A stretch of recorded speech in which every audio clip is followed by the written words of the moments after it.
તો સવારના વાગી ગયા છે 9:30 ને તમે બધા કેમ છો? મજામાં થઈશો તો સવારના ગુડ મોર્નિંગ. અને આજે આપણે જવાનું છે ભાઈના લગ્નની ખરીદી કરવા, એટલે આપણે આવી ગયા રોડે આવે તો એટલે આ ભાઈ તો ઘોડી ખેલાવતા હોય એમ ટ્રેક્ટર ખેલું જોવો તો ખરા.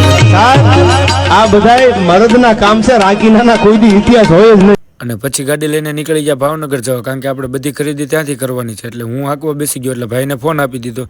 અને પછી આપણે રસ્તામાં આપણા મિત્ર હતા તો એમને પણ લેતા જવાના હતા, એટલે એ આવી ગયા એટલે આપણે એને બેસાડી દીધા. અને પછી પાછા આપણે નીકળી ગયા. પછી ભાવનગર પહોંચીને આવી ગયા શિવ મોર્સમાં, જે આપણે ગાડીમાં સીએનજી કિટ બેસાડી. તો થોડોક ઇસ્યુ હતો તો એ બતાવી દીધો, પણ કંઈ ન નીકળ્યો. એટલે પાછા પુલ ઉપર થઈને આપણે આવી ગયા વાઘાવાડી રોડ ઉપર આવેલા શ્રી હરિ શેરવાનીમાં. અને અંદર જતા જ આપણને કાચ જોવા મળ્યો, તો અડધું સફરજન પણ બતાવી દીધું. પછી તો ભાઈ શેરવાની પસંદ કરવા મળ્યા. ત્યાં તો આ ભાઈ તો માથે સાફા બાંધીને રખડવા મળ્યા. પછી એને મારે કંઈક કેવું પડ્યું, તમે જરાક સાંભળો શું કીધું એમ. હે કાઢ નાખ ને બોલો મારે છે, કાઢ નાખ.